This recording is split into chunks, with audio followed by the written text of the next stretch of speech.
The gentle giants, the observation deck of Haven 7, offered one of the most breathtaking views in known space. Through the massive transparent aluminum windows, thousands of stars painted the darkness with silver light, while ships from dozens of different species docked at the sprawling neutral station. Dr. Elena Vasquez stood quietly at the viewing area, watching a Zelthari transport vessel gracefully maneuver alongside a blocky Morvanian cargo hauler. After 15 years as humanity's chief diplomatic representative to the Galactic Confederation, she still found wonder in the peaceful coexistence of so many different civilizations. Elena adjusted her simple, gray diplomatic uniform and checked her chronometer. In 20 minutes, she would be mediating another trade dispute between the crystal-based ethereals and the gas-dwelling nebulans. It was exactly the kind of work that had built humanity's reputation across the galaxy. Where other species saw irreconcilable differences, humans found common ground. Where ancient enemies refused to speak, human diplomats built bridges of understanding. A soft chime announced the arrival of her assistant, Keth9, a young Morvanian whose metallic exoskeleton gleamed under the station's artificial lighting. His species communicated through harmonic frequencies that required translation devices, but Elena had learned to read his body language over the years. The slight tilt of his head indicated respectful attention. Ambassador Vasquez, his translated voice carried the melodic tones of his native speech. The ethereal delegation has arrived early. They seemed particularly agitated about the mining rights dispute. Elena smiled warmly, the expression that had disarmed countless hostile negotiators throughout her career. Thank you, Keth9. Please escort them to Conference Room 7 and offer them the light spectrum refreshments they prefer. I'll join them shortly. As her assistant departed, Elena reflected on how far humanity had come since first contact 3 centuries ago. When Earth's first faster-than-light vessel emerged from the solar system in 2387, they discovered a galaxy already filled with established civilizations.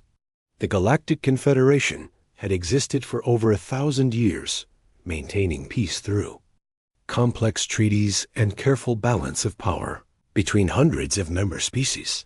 Humanity entered this vast community as newcomers, small in number and seemingly insignificant compared to ancient empires like the Zelthari hegemony or the technological marvels of the theoretical collective.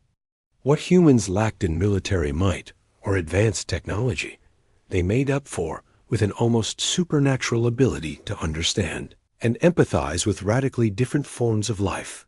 The early human explorers were scientists, philosophers, and diplomats rather than warriors. They approached each new species with genuine curiosity and respect, seeking to learn rather than conquer. This attitude proved invaluable in a galaxy where most species viewed each other with suspicion born from millennia of conflict. Humans became the trusted mediators, the neutral voices in disputes, the species that everyone could work with, because no one feared them. Dr. Elena Vasquez herself embodied this peaceful approach. Born on Luna Colony to a family of xenobiologists, she had dedicated her life to understanding alien cultures and finding peaceful solutions to interspecies conflicts. Her doctoral thesis on emotional resonance patterns across carbon and silicon-based sentience had become required reading at diplomatic academies. Throughout Confederation space, she made her way through Haven 7's corridors, past shops selling goods from 100 worlds and restaurants, serving cuisine that would have seemed impossible to Earth's ancestors. A group of young Zelthari students bowed respectfully as she passed, their chitinous shells clicking in the gesture of acknowledgement. Their species reserved for honored diplomats. Near the market district, several theoretical collective drones paused their constant calculations to flash greeting patterns with their optical arrays.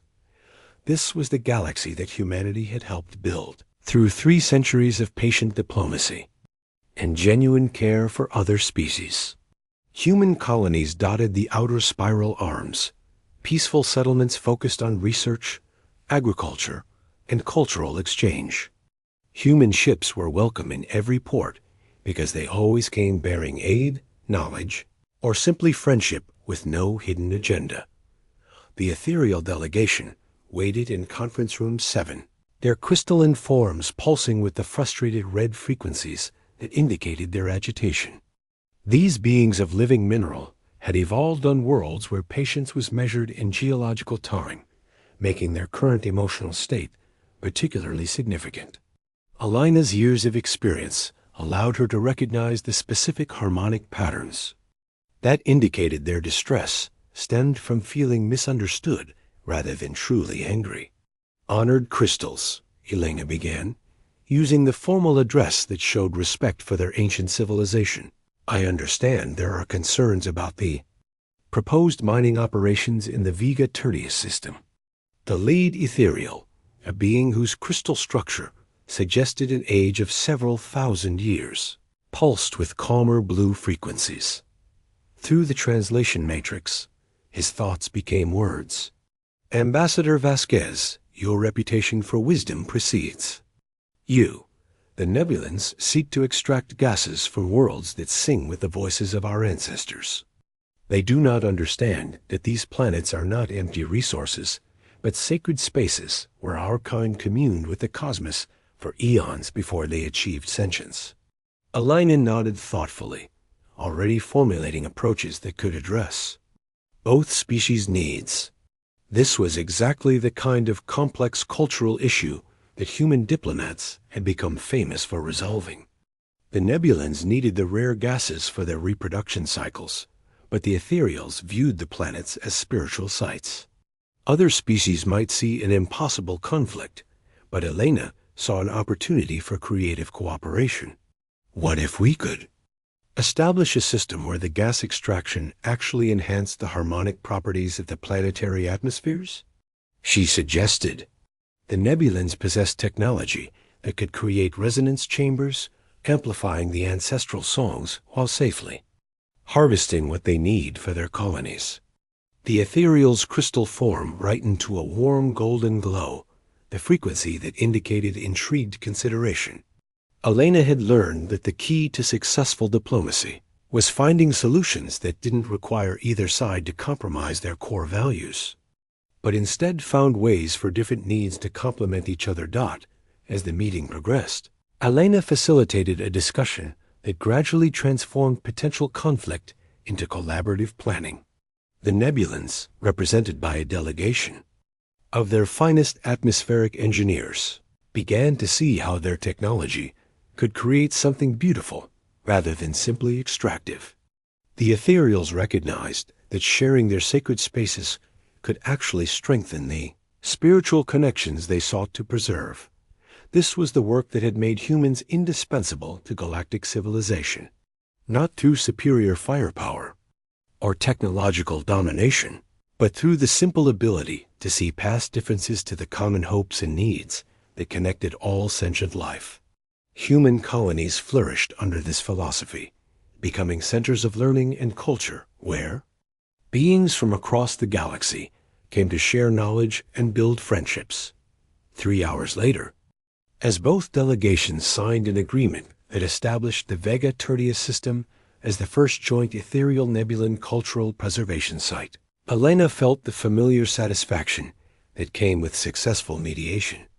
The ethereals would gain unprecedented scientific support for their ancestral research, while the Nebulans would receive the gases they needed through methods that actually enhanced the planetary systems they cherished. As the delegations departed, with expressions of mutual respect and anticipation for their new partnership, Elena returned to the observation deck. The stars looked the same, but she knew that somewhere in this vast galaxy, another small step toward greater understanding had been taken. It was the kind of incremental progress that defined humanity's approach to galactic relations. Her communicator chimed with an encrypted message from Earth. Elena frowned slightly as she recognized the priority coding reserved for urgent governmental communications. She had been expecting routine updates about trade negotiations and cultural exchange programs, not emergency transmissions that bypassed normal diplomatic channels. The message was brief but chilling. Long-range sensors had detected massive military buildups along the Korthic Empire's borders. The militant species, known for their aggressive expansion policies, appeared to be preparing for something much larger than their usual territorial disputes. Intelligence suggested they were targeting the peaceful outer colonies, including several human settlements that had never developed significant defensive capabilities. Elena's hand trembled slightly as she read the implications. For 3 centuries, humanity had built their galactic presence on the assumption that reasonable beings could always find peaceful solutions to their differences. The Korthic Empire had never been reasonable, but they had always been contained by the threat of retaliation for more powerful species. If they were moving against the outer colonies, it suggested they believed the major galactic powers would not intervene to protect remote settlements. Asterisk. As she stared out at the peaceful traffic around Haven 7, Elena realized that humanity's greatest strength might also have become their greatest vulnerability. By presenting themselves as gentle mediators focused entirely on peaceful cooperation, they had convinced the galaxy that humans posed no threat to anyone. The question that now haunted her was whether that perception of weakness might soon invite exactly the kind of aggression that their diplomatic efforts had always sought to prevent. The stars continued their eternal dance, beautiful and serene, giving no hint of the darkness that might soon sweep across the outer spiral arms, where human colonies had flourished in peace for generations. The storm approaching the war room deep beneath Earth's Capitol building hummed with quiet tension. As holographic displays painted the walls with tactical information that would have seemed impossible to previous generations of human leaders. President Marcus Thompson sat at the head of the curved table, his weathered face illuminated by the soft blue glow of star charts, showing the outer spiral arms where human colonies had thrived for nearly 3 centuries. Around him, the most senior members of Earth's government studied intelligence reports that grew more disturbing by the hour. The Korthic buildups are definitely not routine military exercises, reported Intelligence Director Sarah Mitchell, her voice carrying the strain of 3 sleepless nights spent analyzing sensor data from across the galaxy. We're looking at fleet concentrations that dwarf anything they've assembled in the past century. More concerning is the pattern of their movements. They're positioning forces to strike simultaneously at 17 different systems, most of them containing peaceful agricultural or research colonies. Secretary of Defense James Park highlighted sectors of the galactic map with precise gestures, each red marker representing human settlements that suddenly found themselves in the crosshairs of one of the galaxy's most aggressive military powers. The targeting is deliberate, Mr. President. They're not going after military installations or strategic resources. They're specifically choosing civilian populations that have minimal defensive capabilities. President Thompson studied the display with the careful attention that had guided Earth through 2 decades of unprecedented prosperity. At 68 years old, he had spent his entire political career managing humanity's peaceful integration into galactic civilization. The current crisis represented everything his administration had worked to avoid: the breakdown of diplomatic solutions and the potential for violence against innocent human civilians. What's the response from the Galactic Confederation Council? He asked, though the expressions around the table already suggested the answer would be disappointing. Foreign Minister Chun Liu shifted uncomfortably in her chair, her diplomatic training warring with personal frustration as she delivered news that reflected poorly on the galactic institutions humanity had spent centuries supporting. The Council is calling for increased monitoring and diplomatic engagement with the Korthic Empire. They've authorized a formal inquiry into the military buildup and scheduled hearings to address the concerns of affected species. The silence that followed her report spoke volumes about everyone's assessment of bureaucratic solutions to military threats. The Galactic Confederation had maintained peace for 1,000 years through careful balance and mutual deterrence. But that system assumed all member species valued stability over conquest. The Korthek Empire had never been fully integrated into the Confederation's peaceful framework, maintaining their membership while consistently pushing the boundaries of acceptable behavior. President Thompson activated his personal communication array and opened a priority channel to Dr. Elena Vasquez on Haven 7. The diplomatic station's strategic location made it an ideal listening post for monitoring Korthek communications, and Elena's expertise in xenopsychology might provide insights that purely military analysis could miss. Elena's image materialized above the conference table, her usual diplomatic composure strained by exhaustion and worry. Mr. President, I've been monitoring Korthek internal communications through our intelligence assets on Haven 7. The patterns are extremely troubling. Their military leadership is using terminology that suggests they view the upcoming operations not as conquest, but as what they term ecosystem management. The phrase sent chills through everyone in the war room.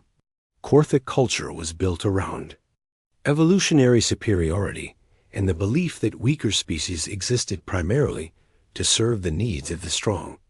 When they described military operations using biological metaphors, it suggested they viewed their targets as something less than fully sentient beings deserving of normal military consideration. Asterisk, they're not planning to conquer our colonies.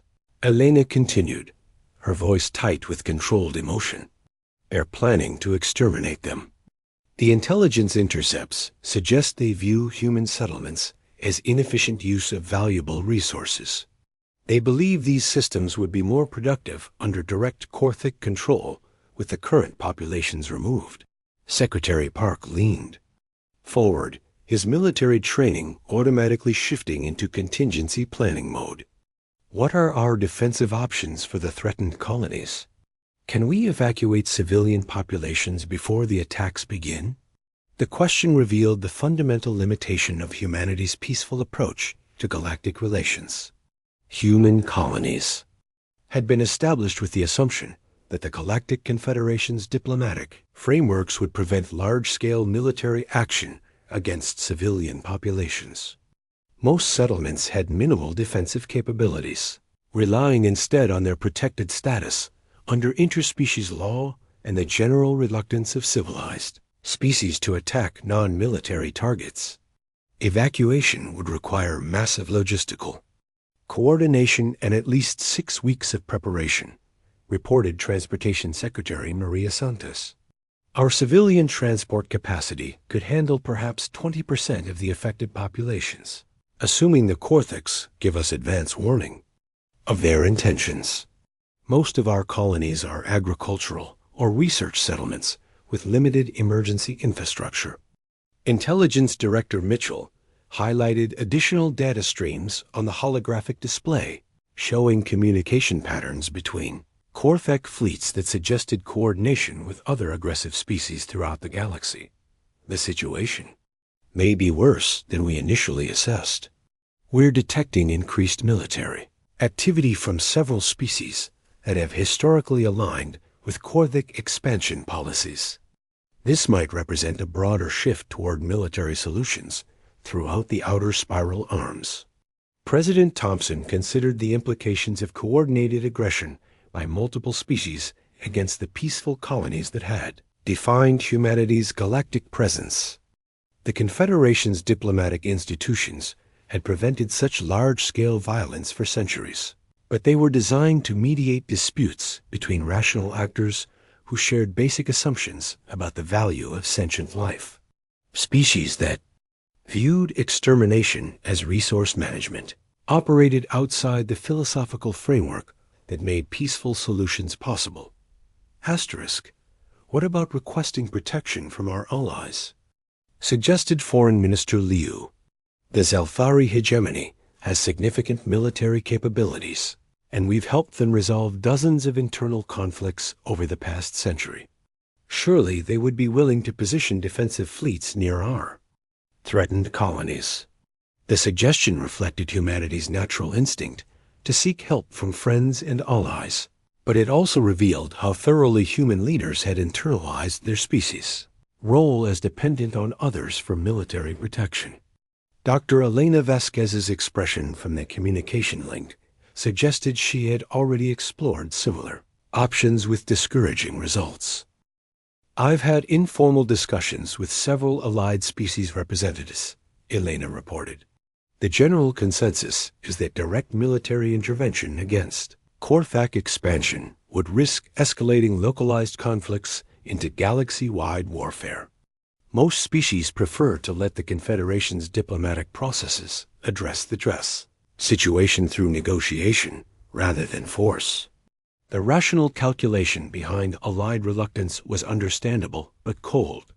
Human colonies represented relatively small populations, scattered across remote systems that held little strategic value for major galactic powers. Risking large-scale war to protect these settlements would cost more than most species were willing to pay, especially when diplomatic alternatives remained theoretically available. Secretary Park activated additional displays showing detailed assessments of human military capabilities, revealing numbers that had remained classified for over 2 centuries. Mr. President, I believe we need to consider options that don't rely on external assistance. Our defensive capabilities may be more substantial than our allies realize. The statement carried implications that made everyone in the room shift uncomfortably. Humanity's peaceful reputation was built on the genuine belief that diplomatic solutions were preferable to military force. But it was also supported by the assumption that humans lacked the military strength to threaten anyone. If that assumption proved incorrect, it would fundamentally change humanity's relationship with the galaxy. President Thompson stood and walked to the massive viewing window that looked out over Earth's capital city. Millions of humans went about their daily lives below, unaware that decisions made in this room might determine whether human civilization continued to exist as a peaceful participant in galactic affairs or was forced to reveal capabilities that had remained hidden since first contact with alien civilizations. Sarah, he said quietly, addressing the intelligence director, I want you to activate the deep archive protocols. Bring me everything we have on Project Prometheus and the sealed military research from the pre-contact era.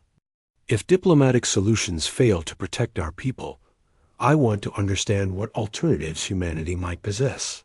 The room fell completely silent as everyone recognized the historical significance of the president's order. Project Prometheus represented humanity's most closely guarded secret, the military technologies and strategic doctrines developed during Earth's most violent periods, before contact with galactic civilization. Those capabilities had been sealed away when humanity chose to pursue peaceful integration with alien species, but they had never been destroyed. Dr. Elena Vasquez's image flickered slightly as secure quantum encryption protocols activated around the communication link. Mr. President, are you certain about this course of action? If we reveal that humanity has been concealing military capabilities, it will fundamentally alter our relationships with every species in the galaxy. The trust we've built over 3 centuries could be destroyed.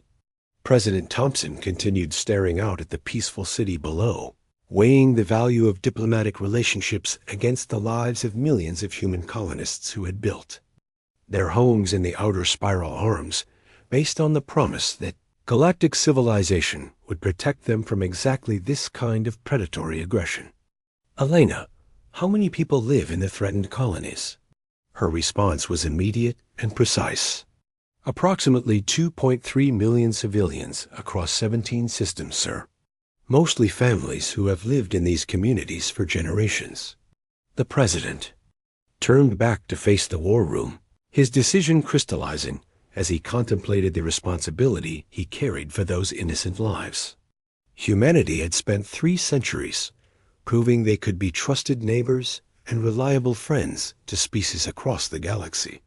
Now they faced the possibility that their commitment to peace might have made them targets for those who saw gentleness as weakness. "Activate Project Prometheus," he ordered, his voice carrying the weight of historical consequence. "But keep it compartmentalized until we know whether diplomatic solutions can still protect our people. If the galaxy is about to learn that we held back our true capabilities all these years, I want to make sure they understand exactly why we're no longer willing to do so." As senior staff members began implementing orders that would awaken technologies that had slept for centuries, President Thompson wondered whether humanity was about to lose its innocence or finally reclaim its strength. The answer would depend on choices made by species who had never truly understood what humans were capable of when their peaceful nature was pushed beyond its limits. The storm that had been building along the Korthic borders was about to break, and humanity would soon discover whether 3 centuries of diplomatic success had prepared them for the galaxy's harsh realities or left them fatally vulnerable to those who mistook kindness for weakness. Asterisk.